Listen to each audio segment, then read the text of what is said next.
오늘부터 다음 주 그리고 또 다음 달까지도 될 수도 있는데요. 제가 좀 이 교회 미래에 관한 우리 교회뿐만이 아니라 지금 전반적으로 많이 힘겨워하고 있는 한국 교회 그리고 또 이 지역의 어떤 목회, 사역들 이런 부분들에 대해서 좀 살펴보는 그런 시간을 좀 갖도록 하겠습니다. 그래서 오늘은 그 첫 번째 주제로 교회 리빌딩이라는 제목으로 하는 말씀을 전하겠습니다. 새해를 시작하면서 월 초에 사실은 재직 세미나를 좀 함께 하고 우리 재직들과 더불어서 현재 한국교회가 처해 있는 그런 상황들을 좀 공유하고, 물론 다 알고는 계시겠지만, 그리고 또 그런 상황에 맞게 우리 교회가 현실적으로 어떻게 대응할 수 있을까, 이런 부분들을 좀 나누고 싶었지만 그런 시간을 갖지 못했습니다. 근데 이러한 나눔은 우리 재직들뿐만이 아니라 우리 전체 성도들과 함께 나누는 게 더 유익하겠다, 이런 생각을 하나님이 주셨어요. 그래서 이제 재직 세미나는 못했지만 이런 재직 세미나 때 꼭 했어야 할 이런 내용들을 몇 주에 걸쳐서 좀 함께 살펴보려고 제가 서두를 그렇게 말씀을 드렸습니다. 이런 내용들이 조금 이렇게 강의스러울 수 있거든요. 그러니까 설교라기보다는 좀 어떤 정보들이나 우리가 알고 있던 내용들을 확인하는 그런 어떤 상황들, 그런 내용들이 있기 때문에 다소 이제 강의스럽더라도 우리 교회가 미래를 준비하는데 잘 듣게 되면은 함께 동역하는데 큰 힘이 될 거라고 믿습니다. 새해가 되면은 시중에서 가장 많이 팔리는 책이 있습니다. 요즘뿐만이 아니라 몇 년 전부터 새해가 되면은 미래를 생각하고 내가 어떻게 대응해 나갈 것인가, 사업을 하시는 사람들이나 목회를 하시는 분들이나 기본적으로 미래를 준비하는 사람들이 꼭 보는 책이 있어요. 그게 뭐냐면 트렌드와 관련된 책입니다. 그래서 이 김난도 교수라고 서울대 교수를 중심으로 그 소비학과의 그 교수들을 중심으로 이제 한국이 어떻게 갈 것인가, 소비 트렌드가 어떻게 바뀔 것인가, 이런 내용들을 책을 담아서 소개를 하죠. 이제 트렌드 코리아 2024년이라는 책이 있습니다. 이 책에 보면은 올해의 대한민국의 10대 키워드가 뭐가 될 것인가, 그리고 또 트렌드는 어떻게 바뀌어가고 실제 지금 2024년을 살고 있는 젊은 세대의 마인드가 무엇인지, 사람들이 어떤 것에 마음에 끌리고 소비 성향을 보이는지, 이런 부분들을 분석해 놓은 그런 책입니다. 10가지를 다 소개하기는 어렵고 오늘 설교에 이렇게 관련된 내용들 한 3가지 정도만 먼저 소개를 좀 하고 싶은데요. 2024년 어떤 사회가 될 것이고 앞으로 진짜 어떤 사회로 변화될 것인가, 전에도 한번 소개해드렸지만 첫째는 분초사회라고 이야기를 해요. 분초사회. 사람들이 극도로 시간의 가성비를 중요하게 생각하는, 여러분 다 바쁘시죠? 시간을 쪼개서 사는 사람들이 너무나 많아졌다라는 것이죠. 과거에는 어떤 소유물에 의해서 소유경제라고 하죠. 그러니까 소유가 많으면 많을수록 본인이 부하다고 생각하는, 하지만 앞으로는 경험경제로 바뀐다는 거예요. 자기가 얼마나 많은 것들을 경험할 수 있는가. 그래서 이 경험경제로 이 모든 패러다임이 바뀌면서 우리가 스마트폰을 통해서 얼마나 많은 것들을 볼 수 있습니까? 그리고 가만히 있지를 못하잖아요. 시간을 초 단위로 이렇게 나눠가지고 사용하는, 청년들도 바쁘고 아이들도 바쁘고 실제 많은 사람들이 바쁘게 움직이는 그런 사회.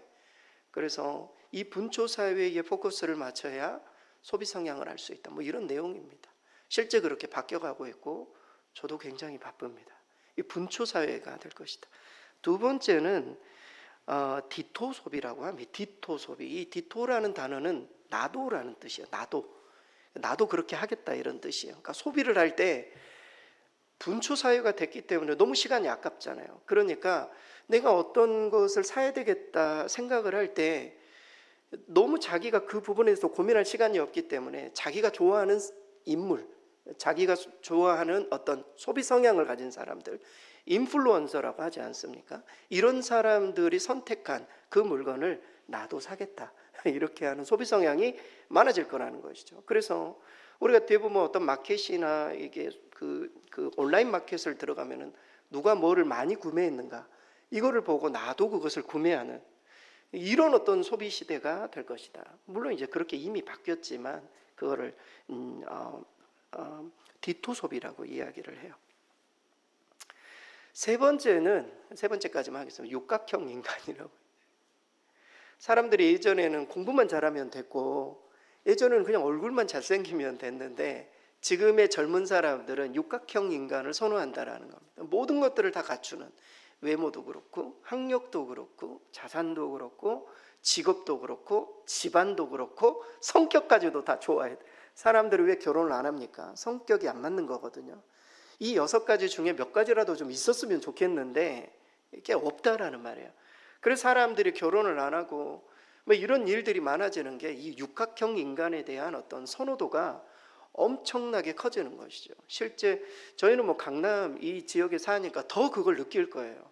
아이들을 어떻게 하면은 집안도 좋으면서 아이들의 학력도 좋으면서 외모도 가꾸면서 좋은 직장에 다니면서 키도 크고 말이죠. 얼굴도 그냥 성형해가지고 깨끗하게 만들어내는 뭐 그런 어떤 사람들을, 그러니까 젊은 세대가 이런 육각형 인간을 선호하고 그런 사람들을 추종하고 TV에 나오는 아이돌만 봐도 금방 알 수 있잖아요. 예전에는 아이돌이 그냥 공부 못하는 애들, 뭐 춤만 추는 애들. 요즘은 그렇지 않습니다, 여러분.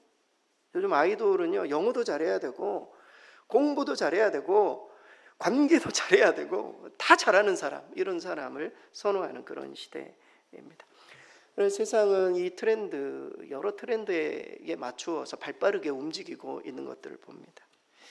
마찬가지로 작년부터 한국교회도 이 트렌드라는 책을 냈어요. 그래서 한국교회 트렌드 2024, 2023년 책도 있지만 올해 2024년만 소개한다면 이 책을 이렇게 내놓으면서, 이 책을 내놓은 그 이제 기관이 목회 데이터 연구소예요. 목회 데이터 연구소.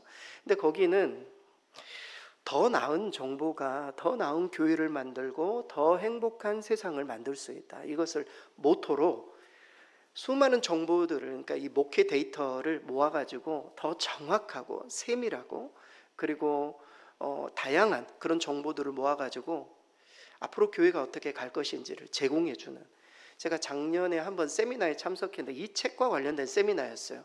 이야기를 듣는데 제가 너무 생각하지 못했던 이야기들을 다 쏟아내시더라고요. 그래서 와, 나도 아직 젊다고 생각했는데 내가 그러니까 변화되는 목회에 내가 따라가지도 못하고 있구나, 이런 생각들을 하게 됐습니다. 그래서 제가 이 책과 관련된 여러 내용들을 좀 계속적으로 소개를 좀 하려고 합니다. 이 책에 보면은 개인적인 영역하고 또 교회적인 영역을 나누어서 한국교회가 지금 한국교회 어떤 상태가 어떤지 그런 부분들을 소개하고 있어요. 몇 가지만 소개하자면, 첫째는 외로운 크리스천, 이게 화두라는 거예요. 실제로 성도들이 외롭다라는 겁니다. 통계적으로 사람들이 왜 외롭냐고 물어보면은 교회 안 다니는 사람들의 55%가 자기 외롭다고 이야기를 했대요. 근데 교회를 다니는 성도들조차도 외롭다고 한 퍼센테이지가 46%예요. 교회에 오셔서도 외롭다라는 거예요.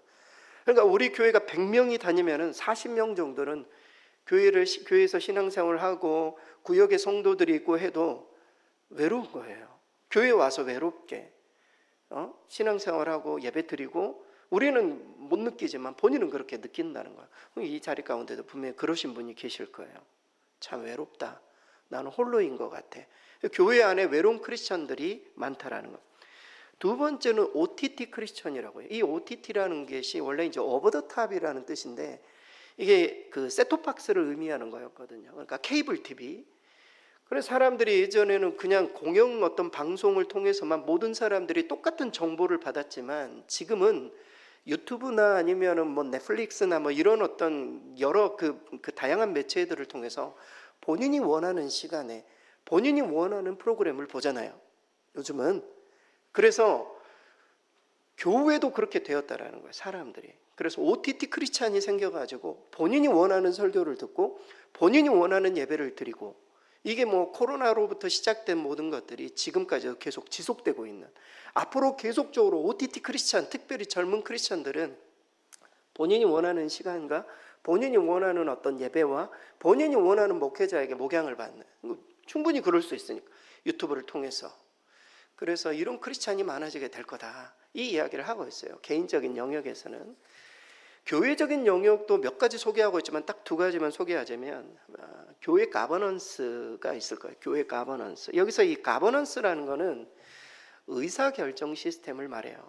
그러니까 교회 안에 이제 의사결정 시스템이 사회의 영향을 받아가지고 교회가 공정하지 못한다든지, 교회가 참여하지 않는다든지, 교회가 오픈하지 않으면은 교회의 의사결정 시스템을 믿지 않아 버리는, 젊은 사람들 중심으로 상식적으로 이해가 안 되는 것을 받아들이지 않는, 그것을 이제 교회 가버넌스라고, 의사결정 구도가 완전히 투명해지는, 모두가 참여하는, 우리 교회가 우리 교회도 되게 그것을 지향하고 있거든요. 그래서 모든 사람이 참여해서 모든 것들을 공유하고, 그렇게 해서 교회가 투명할 수 있도록 하는. 두 번째는 처치 인 처치예요. 이게 뭐냐면 교회 안에 또 다른 교회가 있다라는 건데, 코로나를 지나면서 많은 교회들이 어려워졌지만 교회가 단단해진 교회, 코로나를 지나면서 교회가 더 단단해진 교회의 공통점이 있는데, 그게 소그룹이 강한 교회라는 거예요. 소그룹이 강한 교회.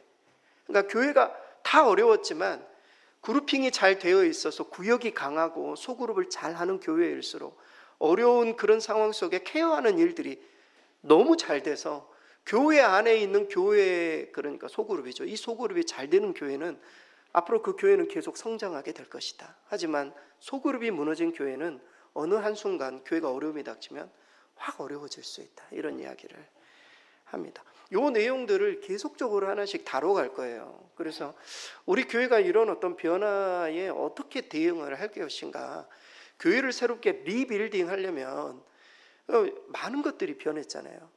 여러분, 우리는 타이든 아니면 자이든 우리도 변해야 되거든요. 우리가 변하지 않으면 세상이 우리를 막 바뀌게, 우리를 막 이끌고 갈 거예요. 우리는 자의에 의해서 변하기를 원해요. 이 세상의 물론 이 세상의 구도에 맞춰서 무조건 그렇게 따라야 된다, 그런 의미는 아니지만, 우리가 복음은 변하지 않지만 복음을 담아내는 그릇들은 계속적으로 바뀌어야 되지 않겠습니까? 그런 마음으로 교회를 리빌딩하는 것이 얼마만큼 중요한가, 이 부분을 계속적으로 좀 말씀을 전하도록 하겠습니다. 그러면 어디서부터 시작을 해야 되는가? 오늘 사도 바울이 에베소 교회를 향해서 기도를 하고 있어요. 오늘 본문이, 여러분, 에베소서가 교회론을 말하고 있는 그런 그 서신서인데, 에베소 교회도 당시에 여러 문화, 그리고 또 여러 잘못된 가르침에 의해서 교회가 굉장히 큰 어려움이 있었어요. 사도 바울이 교회가 무엇인지를 가르쳐 주고 있어요. 교회를 위해서 어떤 기도를 하고 있는지, 이 내용을 기초로 우리 교회가, 물론 이제 정말 구체적인 어떤 적용점은 없다 하더라도 우리가 어디서부터 시작해야 되는지를 좀 살펴보도록 하겠습니다. 먼저 우리는 사도 바울처럼 1차적으로는 교회를 위해서 기도해야 돼요. 이런 어려운 상황을 교회가 어떻게 대응할 것인가, 이 부분에 대해서 교회가 영적으로 깨어 있을 수 있도록 우리는 교회를 위해서 기도해야 돼요. 세상은 계속적으로 변해가고 있기 때문에 하나님께서 우리 교회에 지혜와 계시의 영을 주셔서 정말 하나님의 부르심의 소망이 무엇인지를 정확하게 아는 것, 이를 위해서 우리는 교회를 위해서 기도해야 돼요. 오늘 본문에 좀 길지만 17절에서 19절 말씀, 우리 스크린 보고 같이 한번 읽겠습니다. 우리 주 예수 그리스도의 하나님 영광의 아버지께서 지혜와 계시의 영을 너희에게 주사 하나님을 알게 하시고 너희 마음의 눈을 밝히사 그의 부르심의 소망이 무엇이며 성도 안에서 그 기업의 영광의 풍성함이 무엇이며 그의 힘의 위력으로 역사하심을 따라 믿는 우리에게 베푸신 능력의 지극히 크심이 어떠한 것을 너희로 알게 하시기를 구하노라. 사도 바울의 에베소 교회를 향한 아주 구구절절한 기도문입니다. 여러분, 아무리 세상은 변해도 여전히 변하지 않는 것을 우리는 붙들어야 되죠. 그게 무엇입니까? 세상은 아무리 바뀌어도 하나님은 바뀌지 않아요. 세상이 아무리 바뀌어도 교회를 향한 하나님의 목적은 바뀌지 않아요. 또 우리를 향한 부르심의 소망은 변질되지 않아요. 그래서 이 변하지 않는 것들을 성도들은 1차적으로 붙들어야 됩니다. 여러분, 우리가 이 시대의 교회를 위해서 많은 기도를 해야 되죠. 그러나 오늘 사도 바울의 기도처럼 영광의 하나님께서 우리 모두에게 지혜와 계시의 영을 주셔서 하나님을 더 깊이 알아가는 것. 이 세상 가운데 하나님을 없다 하고 하나님을 변질시키는 수많은 어떤 이론들에 의해 우리가 잠식당하는 것이 아니라 하나님을 더 깊이 알아가는 게 중요해요. 그러나 이 시대 교회를 향한 부르심의 소망이 무엇인지를 계속적으로 알도록 기도하는 것, 이것이 우선이고 가장 1차적인 일이다. 잊지 말아야 됩니다. 물론 사회적인 변화도 우리가 캐치를 해야죠. 그러나 교회가 바뀌어서는 안 되는 그런 본질적인 것들을 붙들어야 된다라는 것입니다. 여러분, 사회학자들은 현대사회를 수축사회라고 명명했어요. 예전에는 뭐 르네상스 시대나 산업혁명 시대, 이때는 막 파이가 커지는 평창사회에서 팽창사회, 계속 사회가 커지는 거죠. 계속 커지는 거. 근데 지금은 사회가 계속 줄어들고 있는, 사람 인구도 줄어들고 있잖아요. 공급이 과잉이 되면서 사람들 부채도 늘고, 그리고 이렇게 이런 것들도 막 이렇게 늘어나면서 예전에는 계속 평창하고 팽창하고 막 이런 사회가 지금은 점점 수축되고 줄고 막 이런 어떤 사회로 바뀌었다, 이렇게 이야기를 합니다. 그런데 한국 교회도 마찬가지죠. 한국 교회 7, 80년대 그때만 해도 얼마나 교회들이 평창하고 부흥을 위해서 큰 교회 세우고 이런 교회들이 얼마나 많았습니까? 그러나 지금 많은 수많은 교회가 그렇게 합니까? 지금은 교회 수축의 시대에 접어든 거예요. 교회를 어떻게 줄일 수 있을까? 어떻게 하면 이 적어진 성도들과 더불어서 어떻게 교회를, 좀 표현이 이상하지만, 유지하고 하나님께서 맡겨주신 일들을 끝까지 수행할 수 있을까? 이런 고민들이 교회마다 계속 이루어지고 있습니다. 여러분, 현재 한국교회 핵심 키워드는 교인수 감소예요. 우리 교회도 숫자가 감소했지만 전반적으로 한국교회 전체가 교인이 감소했습니다. 최근 그 한국 기독교 목회자 협의회에서 조사를 했어요. 19세 이상 개신교인의 비율이 15%로 나왔어요. 15%. 여러분, 10년 전만 해도 25%였어요. 거의 4분의 1 정도가 교회 다닌다. 그래서 지나가다가 툭 치면 다 이렇게 교회 다니는 분들이었단 말이죠. 지금은 15% 정도로 줄었습니다. 이것을 인구수로 환산하면 771만 명이라고 이야기를 해요. 여러분, 6, 70년대, 7, 80년대에는 있잖아요, 1년에 100만 명씩 성도수가 늘었어요. 잘 안 와닿지 않습니까? 1년에 100만 명씩 늘었다고요. 근데 지금은 전체 19세 이상의 전체 개신교 숫자가 771만 명이다. 얼마나 많은 숫자가 줄었는지 감이 옵니다. 문제는 이 작은 교회들이 사라져가고 있다라는 것입니다. 그 목회를 하고 있는 모든 담임 목사님들께 그런 질문을 했습니다. 교인이 줄어가고 있는데 교회가 존립할 수 있겠는가? 그런 질문을 던졌어요. 한국교회 모든 목회자들에게 이런 어떤 코로나 이후에 이런 상황들이 향후 10년, 20년이 지속이 되면 교회를 존립할 수 있겠는가? 이렇게 질문을 던지자 62.8%가 교회가 어려울 거라고 이야기를 했어요. 저에게도 어느 누군가가 물어봤으면 고민했을 것 같아요. 우리 교회도 정말 힘들 것 같다고. 5년이 되고 10년이 지나면 교회가 정말 이곳에서 계속 내가 목회를 하고 있을지 잘 모르겠다고. 이렇게까지 코로나 이후에 한국교회에 드리워진 그림자는 엄청나게 컸습니다. 대부분의 목회자들이 한국교회가 수적인 면에서 회생하기 어렵다라고 결론을 내렸어요. 교회가 너무 어려울 것 같다. 점점 더 어려워질 것이다. 이렇게 이야기를 한 것이죠. 그러니까 교회 수축의 시대를 모두가 인정한 것입니다. 그럼 우리 교회는 어떻게 해야 되는가? 세상을 바라보면 때로는 낙심이 되고 때로는 부정적인 어떤 데이터들이 우리를 짓누르지만 교회는 절대 그래서는 안 됩니다. 교회의 주인은 우리 주님이시고 오늘 본문의 오늘 사도 바울의 고백처럼 하나님께서 우리에게 이런 상황 속에 계속 계시의 영으로 하나님께서 말씀으로 우리 교회가 나아가야 할 방향들을 계속 보여주시고 우리가 영적으로 깨어 있어서 하나님의 말씀 가운데 교회를 위해서 기도하고 이것을 우리가 지혜롭게 대응해 나간다면 이 또한 하나님 우리에게 주시는 기회가 될 수 있는 것이죠. 그래서 지금 당장은 답을 내놓을 수 없지만 우리가 이런 고민을 계속 해가는 가운데 성도님들도 좋은 의견이 있으시면 저에게도 말씀해 주시고 저도 여러 가지 데이터나 기도하는 가운데 또 우리 교회가 나아갈 방향들을 교회 성도들에게 제시해주고, 그래서 교회가 이런 어떤 위기 상황들을 극복할 수 있도록 우리는 교회를 위해서 1차적으로 기도해야 된다. 교회를 위해서 많이 기도해 주시기 바랍니다. 두 번째로 또한 우리는 교회를 생각할 때 똑같은 표현이지만 정말 지혜를 달라고 기도해야 됩니다. 특별히 저를 위해서 많이 기도해 주시기 바랍니다. 목사님이 이런 시대적인 변화와 이런 어려운 상황 속에 정말 하나님께서 맡기신 이 목양의 일들을 정말 지혜롭게 분별력 있게 그리고 세심하게 감당할 수 있도록 기도해 주시기 바랍니다. 오늘 본문의 20절에서 22절 사도 바울의 신앙 고백이에요. 우리 같이 한번 읽겠습니다.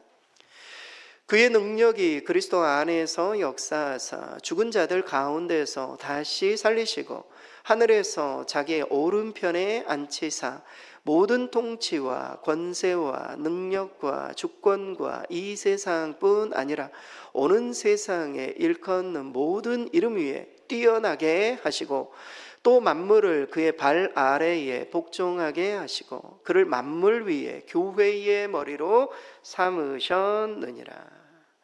오늘 본문 20절에서 23절까지 22절까지 이 내용은 사도 바울의 신앙 고백입니다. 그리고 그 고백의 핵심은 하나님의 능력을 붙드는 거예요. 하나님의 능력, 죽은 자를 다시 살리시는, 한국교회 모르겠어요, 표현이 좀 과격하지만 죽어가고 있는 한국교회를 다시 살릴 수 있는 그 능력이 하나님께 있음을 고백하는, 하나님께 지혜를 구하는 그런 어떤 기도문이다, 이렇게 말씀을 드릴 수 있겠습니다. 그래서 정말 우리가 지혜가 필요합니다. 물론 믿음 중요하죠. 하나님 앞에 기도하고 맡기고, 하지만 어떻게 지혜롭게 이런 상황들을 대응해 갈 것인가, 이 지혜를 모으는 것도 참 중요합니다. 한국교회가 코로나 이후에 이 격병기를 맞으면서 교인 수도 급감해서 어려워졌지만 성도들이 많이 바뀌었어요. 저도 그걸 느끼거든요. 그러니까 많은 성도들이 대부분 비슷하긴 하지만 진짜 바뀐 분들이 되게 많으십니다. 교인들도 변했다라는 것이죠. 코로나 이후에 새로운 유형의 교인들이 생겼다고, 한국 교회에 대해. 우리 교회는 그런 분들이 많이 없어요. 우리 교회는. 근데 이렇게 새로운 유형들이 생겼다는 거예요. 첫째가 이 플로팅 크리스찬이라고 그래요. 플로팅. 이 플로팅이라는 게 뭐냐면 둥둥 떠다닌다, 그런 뜻이거든요. 성도들이 어느 한 곳에 이렇게 딱 이렇게 뿌리를 내린 게 아니라 둥둥 떠다니는 교인들이 많아진 거예요. 예전에 우리가 이 가나안 성도 그런 이야기 하잖아요. 내가 예수님은 믿지만 교회는 안 나가는, 둥둥 떠다니는. 당시에 이 코로나의 모든 상황들이 사람들을 그렇게 만들고 그게 확장시켜지는. 두 번째는 SBNR 유형이라고 해요. 이것은 spiritual but not religious라는 뜻이에요. 그러니까 영적이지만 종교적이지 않다라는 거예요. 이런 성도들이 되게 많아지는, 본인이 하나님에 대해서 신앙을 가지고 있고 하나님에 대해서 관심은 가지고 있지만 교회는 싫다는 거야.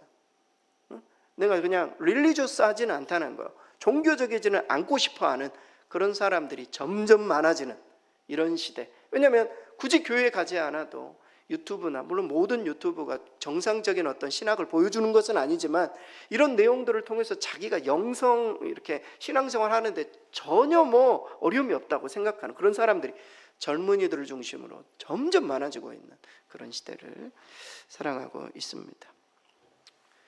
실제로 현대는 슈퍼 개인 시대가 불리면 성도들의 개인의 신앙적인 어떤 수준, 그리고 어떤 욕구, 이런 것들이 너무 다양하고 신앙의 어떤 수준도 제각각이고, 그래서 교회가 이것을 충족시키지를 못하는 그런 시대예요. 대형 교회조차도 성도들의 개개인의 어떤 신앙적인 패턴들이 너무나도 다르다는 거예요. 너무나도. 저도 우리 교회 성도님들 개인적으로 면담을 해보잖아요. 완전 제가 생각하는 것과 달라요. 생각하시는 것들이나, 그리고 또 마음에 어떤 문제나 이런 것들이 겉으로 보는 것과 너무 다르단 말이죠. 그래서 이 다양한 성도님들을 목회자인 제가 어떻게 다 품을 수 있을까?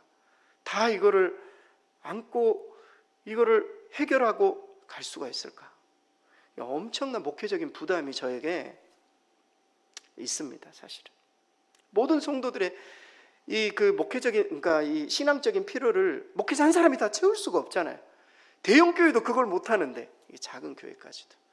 그래서 선택과 집중이 필요한데 정말 지혜가 필요합니다. 목회자가 특별히 우리 교회 규모와 같은 이런 규모에서 목회를 하는 저에게 있어서 정말 지혜가 필요해요.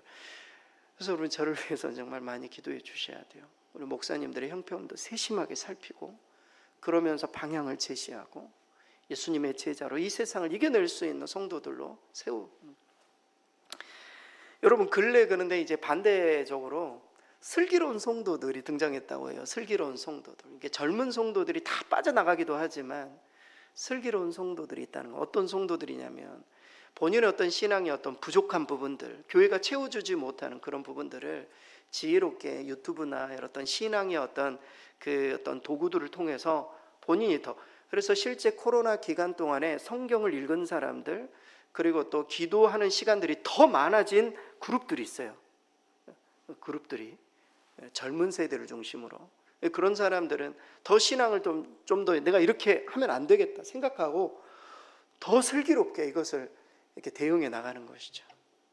교회가 그런 부분들까지도 우리가 안고 우리 지금 이 오프라인의 어떤 예배뿐만이 아니라 온라인에서 있어야 사역들도 어떻게든 제공을 해줘서 교회 성도들의 필요에 맞게 그렇게 해서 교회가 이런 어떤 변화되는 시대를 잘 대응해 나갈 수 있도록 기도하는 것이 참 중요하다. 지혜가 참 중요하다. 그 부분을 말씀드립니다. 그래서 이를 위해서도 많이 기도해 주시기 바랍니다.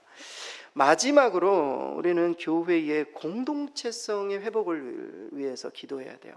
코로나로 인해서 흩어진 그런 성도들의 몸을 그리스도의 몸 안으로 어떻게든지 뭉쳐내야 돼요. 오늘 본문의 23절 우리 마지막으로 함께 읽겠습니다. 교회는 그의 몸이니 만물 안에서 만물을 충만하게 하시는 이의 충만함이니라. 교회가 그리스도의 몸이라는 것은 모두가 다 영적 유기체라는 겁니다. 그러니까 이렇게 모두가 다 연결되어 있다라는 것이죠. 그래서 한 몸을 이루는 공동체, 이거 가지고 있음을 뜻합니다. 코로나 이후의 한국교회의 가장 큰 변화 중에 하나는 성도들이 너무 개인주의화 되었다라는 거예요. 공동체성이 많이 무너졌어요. 예전에는 뭉치면 살고 흩어지면 죽는다 이렇게 생각했지만 코로나는 어떻게 만들었습니까? 뭉치면 죽고 흩어지면 산다. 코로나가 우리를 그렇게 만들었어요. 그래가지고 사람들이 더더욱 만나지도 않고 움직이지도 않고 혼자 머무는 것이 미덕이 된, 이제 혼자서 식사하는 게 너무 자연스러운 그런 시절이 되었습니다. 코로나가 더욱더 개인주의적인 성향을 강화시킨 겁니다. 근데 이것이 교회 사역에 영향을 주어서 과거에 정말 구령의 열정을 가지고 복음도 전하고 기도하고 그렇게 뜨겁게 헌신했던 사람들이 휴식기를 가지면서 아예 쉬어버리는, 교회 사역을 다 쉬어버리는, 못하겠다고 이야기를.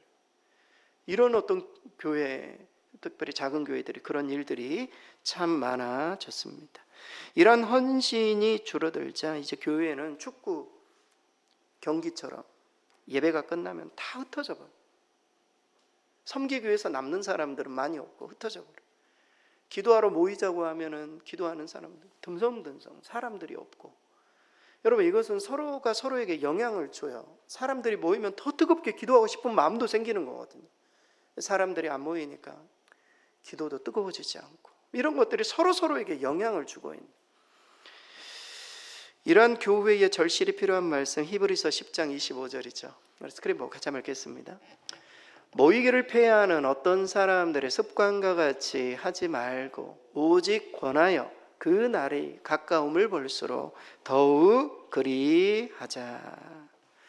여러분, 우리 모두가 항상 연결되어 있다는 사실을 잊지 마시기 바랍니다. 내가 신앙생활을 게을리하면 그것이 교회에 영향을 끼쳐요. 전부 영향을 끼쳐요. 목회자가 열심히 목회를 안 하면 성도들에게 영향을 끼치고, 성도들이 교회에 열심을 안 내면 목회자에게도 영향을 끼쳐요. 굳이 이걸 해야 되나 이런 생각이 든단 말이죠. 그래서 서로가 서로에게 영향을 끼친다. 저는 제가 금요 기도회 때도 이야기를 했지만 우리 금요 기도회가 없어지지 않기를 바라요.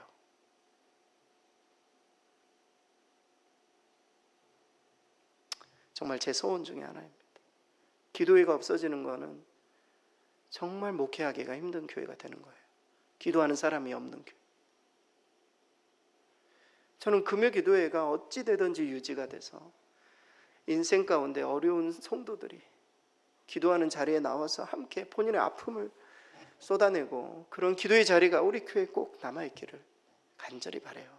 그러기 위해서는 우리 성도들이 마음의 결단을 하고 매주는 아니더라도 참여를 해야 돼요.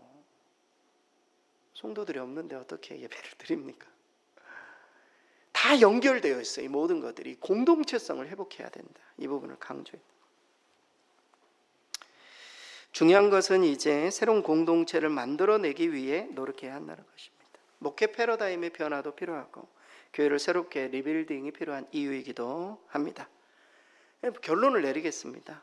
어떤 분들은 교회를 이제는 새로 개척하는 마음으로 처음부터 다시 시작해야 된다, 이렇게까지도 이야기를 해요.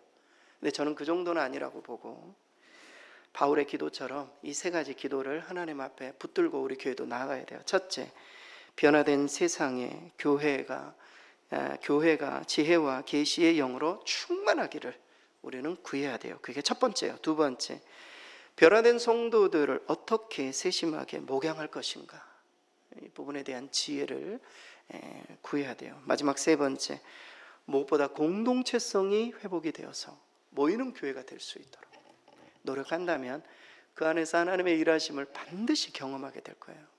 하나님이 일하시도록 우리는 하나님의 어떤 일들을 잘 수종을 들어야 돼요. 우리 교회가 그렇게 해서 이 어려운, 한국교회의 어려운 이 목회적 환경과 이 시기를 믿음으로 잘 극복할 수 있도록 협력하시고 기도해 주시기 바랍니다.